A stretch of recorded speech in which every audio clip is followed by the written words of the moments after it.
Hello everyone. Constitutional law की last class में हम बात करके आए थे डॉक्ट्राइन ऑफ बेसिक स्ट्रक्चर के बारे में, जिसका पार्ट 1 हमने लास्ट क्लास में देखा था। आज डॉक्ट्राइन ऑफ बेसिक स्ट्रक्चर का पार्ट 2 हम देखेंगे। Golaknath versus state of Punjab 1967 का जो सुप्रीम कोर्ट का केस था, हम लास्ट क्लास में इसको देख चुके थे। 11 जजेस की बेंच इसमें बैठी थी। 6-5 का जो बहुमत था उससे शंकरी प्रसाद और सज्जन सिंह दोनों का जो डिसीजन दिया था सुप्रीम कोर्ट ने, अपने डिसीजन को सुप्रीम कोर्ट ने गोलकनाथ के मामले में उन दोनों डिसीजंस को पलट दिया और यह हेल्ड आउट किया कि संसद को भाग 3 में संशोधन करने की कोई शक्ति नहीं है। संसद भाग 3 में किसी प्रकार का कोई संशोधन नहीं कर सकती। तो हमें ये बात एग्जाम में क्वेश्चन पूछ भी लिया जाता है। देखिए गोलकनाथ के मामले में क्या डिसीजन आया, तो आपको ध्यान रखना चाहिए कि गोलकनाथ के मामले में ये डिसीजन आया कि संसद को भाग 3 में संशोधन करने की कोई शक्ति प्राप्त नहीं है। ठीक है। इसके बाद सुप्रीम कोर्ट की तरफ से मुख्य न्यायाधीश श्री सुब्बाराव ने अपना निर्णय सुनाते हुए निष्कर्ष दिया कि संविधान के संशोधन की शक्ति संविधान के अनुच्छेद 245, 246, 248 में निहित है, न कि अनुच्छेद 368 में। एक बात तो यह कही उच्चतम न्यायालय ने। इसके अलावा उच्चतम न्यायालय ने कहा कि अनुच्छेद 368 में केवल संशोधन की प्रक्रिया का उपबंध है, संविधान संशोधन की शक्ति का नहीं। तो इस तरह से सुप्रीम कोर्ट का कहना यह था गोलकनाथ के मामले में कि 368 में तो केवल और केवल संशोधन का प्रोसीजर बताया गया है, संविधान संशोधन की पावर तो 368 में है ही नहीं। आगे सुप्रीम कोर्ट ने कहा कि संशोधन एक लेजिस्लेटिव प्रोसीजर है, एक विधायी प्रक्रिया है ये। ठीक है। और संशोधित अनुच्छेद 13 में प्रयुक्त विधि शब्द के अर्थ के अंतर्गत विधि है, मतलब संशोधित जो विधि है वो अनुच्छेद 13 के अंतर्गत भी विधि मानी जाएगी। अनुच्छेद कहने का मतलब है सुप्रीम कोर्ट ने 368 को अनुच्छेद 13 के दायरे में ला दिया। जो पिछले दोनों मामलों में उन्होंने अनुच्छेद 13 के दायरे से बाहर रखा था ना, आर्टिकल 368 को आर्टिकल 13 के दायरे से बाहर कर दिया था। गोलकनाथ के मामले में वापस आर्टिकल 368 को आर्टिकल 13 के दायरे में ला दिया गया और ये कहा गया कि संविधान संशोधन विधि भी आर्टिकल 13 के अंतर्गत विधि है। ठीक है। यदि ऐसा संशोधन मूल अधिकारों को छीनता है या कम करता है, आगे क्या कहा सुप्रीम कोर्ट ने कि यदि ऐसा संशोधन, कोई भी संशोधन जो किया जा रहा है, अगर वो मूल अधिकार को छीनता है या कम करता है तो वह क्या होगा, शून्य होगा, यानी कि कोर्ट द्वारा उसको void, null and void declare किया जा सकता है। कहने का मतलब क्या हुआ यहाँ पर कि जुडिशियल रिव्यू की जो पावर है वो कहाँ है या यहाँ बनाए रखी। सुप्रीम कोर्ट ने जुडिशियल रिव्यू की पावर का समर्थन किया। फिर आगे सुप्रीम कोर्ट ने कहा कि विधि शब्द के अंतर्गत सभी प्रकार की विधियाँ शामिल है, चाहे वो साधारण विधि हो, चाहे वो संविधान संशोधन विधि हो।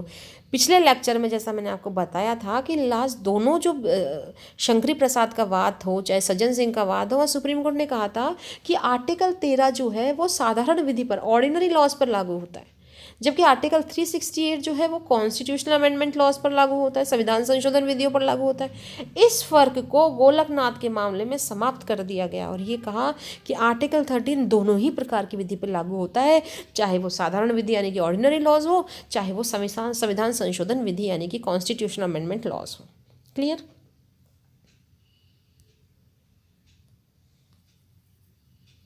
अब देखिए, अब हम बात करेंगे संविधान के 24th कॉन्स्टिट्यूशनल अमेंडमेंट के बारे में। देखिए, जैसे ही गोलकनाथ का डिसीजन आया, वैसे ही गोलकनाथ के डिसीजन के प्रभाव को खत्म करने के लिए संसद ने संविधान का 24th constitutional amendment act 1971 introduce कर दिया। संसद ले आई संविधान का 24वां संवैधानिक संशोधन। इस संशोधन द्वारा अनुच्छेद, देखिए, इस संशोधन द्वारा अनुच्छेद 13 में क्लोज 4 जोड़ा गया। ध्यान रखिए, 24th कॉन्स्टिट्यूशनल अमेंडमेंट द्वारा इस आर्टिकल 13 में क्लोज 4 जोड़ा गया था। ठीक है। जो यह उपबंध करता है कि अनुच्छेद 13 में कुछ भी हो, अनुच्छेद 368 के अधीन किए गए किसी भी संविधान के संशोधन में लागू नहीं होगा। इन्होंने आर्टिकल 13 में क्लोज 4 डाल दिया और ये कह दिया कि अनुच्छेद 13 की कोई भी बात जो होगी आर्टिकल 368 पर लागू नहीं होगी। आर्टिकल देखिए, 368 में किसी भी प्रकार का कोई संशोधन, जैसा है ना कि इस संशोधन द्वारा अनुच्छेद 13 में खंड 4 जोड़ा गया और जो यह उपबंधित करता है कि अनुच्छेद 13 में कुछ भी मतलब अनुच्छेद 13 की कोई भी बात, देखिए क्या कहा कि अनुच्छेद 13 की कोई भी बात जो है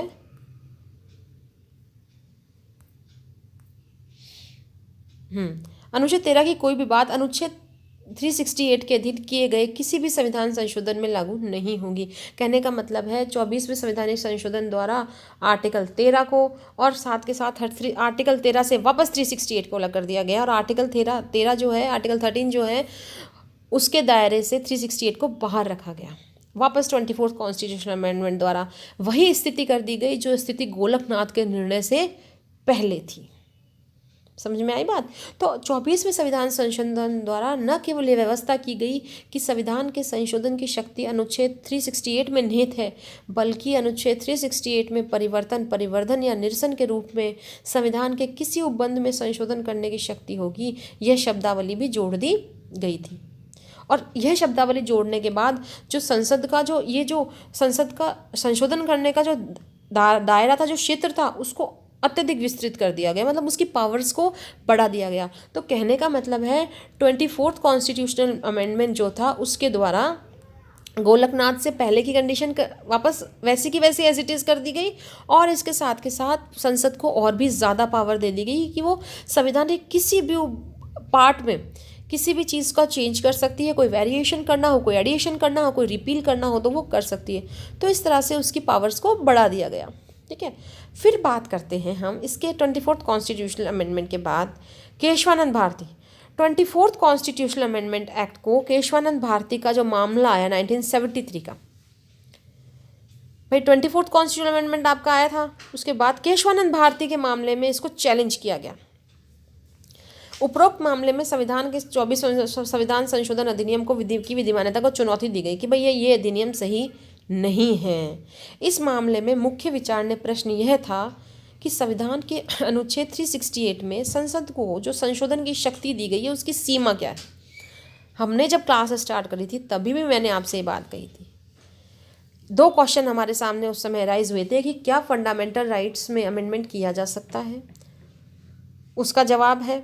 दूसरी चीज़ हमारे पास यही क्वेश्चन सेम आया था कि संसद की जो पावर है अमेंडमेंट की उसकी लिमिटेशंस क्या है, आया था ये क्वेश्चन हमारे सामने।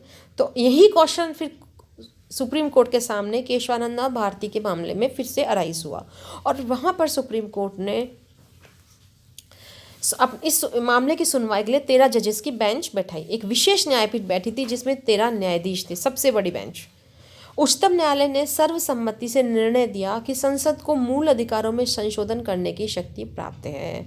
अब यहाँ से हमारे आंसर, जो सवाल हम करके आए थे डॉक्ट्राइन ऑफ बेसिक स्ट्रक्चर के फर्स्ट लेक्चर में, जो क्वेश्चंस मैंने आपसे कहे थे उसके जवाब हमें मिलना शुरू होंगे कि उच्चतम न्यायालय ने सर्वसम्मति से निर्णय दिया कि संसद को मूल अधिकारों में संशोधन करने की शक्ति प्राप्त है और अनुच्छेद 13 में प्रयुक्त विधि शब्द के अंतर्गत अनुच्छेद 368 के अधीन पारित संवैधानिक संशोधन शामिल नहीं है। यहाँ पर भी केशवानंद भारती की तरह सुप्रीम कोर्ट ने क्या कर दिया, जो 24th कॉन्स्टिट्यूशनल अमेंडमेंट था उसको वैलिड डिक्लेयर कर दिया कि 24वां संवैधानिक संशोधन क्या है, वो वैध है, वो सही है। क्या कहा कि हाँ ठीक है, हम मानते हैं कि संसद को अधिकार है, वो मूल अधिकारों में संशोधन कर सकती है। और ये कहा कि अनुच्छेद 13 के दायरे से बाहर है। अनुच्छेद 13 में जो विधि शब्द की परिभाषा दे रखी है उसमें आर्टिकल 368 शामिल नहीं है, वो अलग है अनुच्छेद 13 से। इस प्रकार न्यायालय ने गोलकनाथ के मामले में दिए गए अपने डिसीजन को क्या करा, पलट दिया। ठीक है, इस मामले में सुप्रीम कोर्ट द्वारा 24वें संविधान संशोधन अधिनियम को विधिमान्य घोषित कर दिया गया। साथ ही न्यायालय ने 7-6 के बहुमत से निर्णय दिया कि यद्यपि अनुच्छेद 368 के अंतर्गत संसद की संविधान में संशोधन करने की शक्ति पर्याप्त व्यापक है, किंतु वह असीमित नहीं है। अब बेटा ध्यान रखने की बात जो है वो ये वाला टॉपिक मोस्ट इम्पॉर्टेंट है आप लोगों के लिए। ये जो पैराग्राफ है ये मोस्ट इम्पॉर्टेंट है, यहाँ से निकल कर आएगा हमारा डॉक्ट्राइन ऑफ बेसिक स्ट्रक्चर। देखिए, सुप्रीम कोर्ट ने ये मान लिया कि 24वां संविधान संशोधन सही है, तो हम इस पर टिक कर देते हैं कि साहब ठीक है। सुप्रीम कोर्ट ने ये मान लिया कि आर्टिकल 13 के दायरे से 368 जो है वो बाहर है, आर्टिकल 13 368 पर लागू नहीं होता, ये भी सही है। सुप्रीम कोर्ट ने गोलकनाथ का डिसीजन जो था उसको भी चेंज कर दिया, ठीक है। सब कुछ सुप्रीम कोर्ट ने पार्लियामेंट के पक्ष में निर्णय दे दिया, लेकिन इसके बाद भी सुप्रीम कोर्ट के पास एक क्वेश्चन बचा था, वो था पार्लियामेंट की जो अमेंडमेंट पावर्स है उस पर लिमिटेशन है या नहीं, वेदर इट इज़ अनलिमिटेड और एब्सोल्यूट और लिमिटेड, क्या वो एब्सोल्यूट है या वो लिमिटेड है या अनलिमिटेड है, एकदम ही बिल्कुल ही उस पर कोई सीमा नहीं है उसकी। इस क्वेश्चन का जवाब देते हुए सुप्रीम कोर्ट ने कहा कि अनुच्छेद यहाँ पर संसद अनुच्छेद 368 के अंतर्गत संसद की संविधान में संशोधन करने की शक्ति पर्याप्त व्यापक है किंतु वह असीमित नहीं है। मतलब काफ़ी ज़्यादा उनका क्षेत्र तो काफ़ी विस्तारित है, काफ़ी संशोधन कर सकते हैं वो, लेकिन वो अनलिमिटेड नहीं है, ठीक है ना, असीमित नहीं है। और वह ऐसा कोई संशोधन नहीं कर सकती जो संविधान के बेसिक स्ट्रक्चर को डिमोलिश कर दे। ये बात सुप्रीम कोर्ट ने केशवानंद भारती में कही। अब आप खुद ही देखें, हमें हमारे दोनों क्वेश्चंस के जवाब मिल गए जो हमने डॉक्ट्राइन ऑफ बेसिक स्ट्रक्चर के पार्ट 1 में किए थे। क्या ये मूल अधिकारों में संशोधन किया जा सकता है? यस, किया जा सकता है। दूसरा क्वेश्चन था हमारा, क्या इसकी पावर अनलिमिटेड है या लिमिटेड है? क्या है आंसर है इसकी, उसकी शक्ति जो है वो असीमित नहीं है, अनलिमिटेड नहीं है, लिमिटेड पावर है उसके पास में। और किस तरह से, किस शक्ति के मतलब किस सीमा में रहते हुए वो कार्य करेगी, तो सीमा उसकी निर्धारित कर दी गई कि जो है संसद संविधान के आधारभूत ढांचे को समाप्त नहीं कर सकती, वो ऐसा कोई संशोधन नहीं कर सकती जो बेसिक स्ट्रक्चर को डिमोलिश कर दे। संसद की शक्ति पर विवक्षित परिसीमाएं हैं जो स्वयं संविधान में निहित है। संसद को इसी परिधि के भीतर अपनी शक्ति का प्रयोग करना होता है, ठीक है। उपरोक्त मामले में आधारभूत ढांचे का उल्लेख करते हुए उच्चतम न्यायालय ने स्पष्ट किया कि देखिए डॉक्ट्राइन ऑफ बेसिक स्ट्रक्चर इस तरह से यहाँ पर हमारे पास में डॉक्ट्राइन ऑफ बेसिक स्ट्रक्चर जो था वो केशवानंद भारती के मामले में प्रोपाउंड हुआ। क्वेश्चन एग्जाम में आपके पास आ जाता है कई बार कि किस मामले में डॉक्ट्राइन ऑफ बेसिक स्ट्रक्चर प्रोपाउंड किया गया उच्चतम न्यायालय द्वारा, तो आपका आंसर होना चाहिए केशवानंद भारती के केस में। तो यहाँ पर साथ के साथ सुप्रीम कोर्ट से कहा गया कि भाई आधारभूत ढांचा क्या है, तो सुप्रीम कोर्ट ने जवाब दिया कि आधारभूत ढांचा प्रत्येक मामले के तथ्यों द्वारा निर्धारित किया जाएगा। इसके अलावा सुप्रीम कोर्ट ने आधारभूत ढांचे के कुछ हाथ एग्जाम्पल्स भी बताए, जैसे सुप्रीमेसी ऑफ कॉन्स्टिट्यूशन है, संविधान की सर्वोपरिता है, सरकार का गणतंत्रात्मक और प्रजातांत्रिक स्वरूप है, डेमोक्रेटिक गवर्नमेंट है, रिपब्लिक गवर्नमेंट है, संविधान का फेडरल जो नेचर है वो है, संविधान का धर्मनिरपेक्ष स्वरूप है, विधानमंडल, कार्यपालिका और न्यायपालिका इन तीनों के बीच डिस्ट्रीब्यूशन ऑफ पावर्स है, यानी कि शक्तियों का वितरण है। ये सभी उदाहरण किस चीज़ के हैं? ये उदाहरण है संविधान के आधारभूत ढांचे के, जिनको डिमोलिश नहीं कर सकती पार्लियामेंट कॉन्स्टिट्यूशनल अमेंडमेंट के द्वारा। भारत की संप्रभुता एवं एकता है, इसको भी डिमोलिश नहीं किया जा सकता। कल्याणकारी राज्य की स्थापना है आदि। ऐसे बहुत सारे उदाहरण सुप्रीम कोर्ट ने इस मामले में बताए और कहा कि समय समय पर अलग अलग मामले की परिस्थितियों के हिसाब से हम बताते रहेंगे। तो केशवानंद भारती के मामले में आपको ये ध्यान रखना है कि केशवानंद भारती के मामले में प्रतिपादित हुआ आधारभूत ढांचे का सिद्धांत।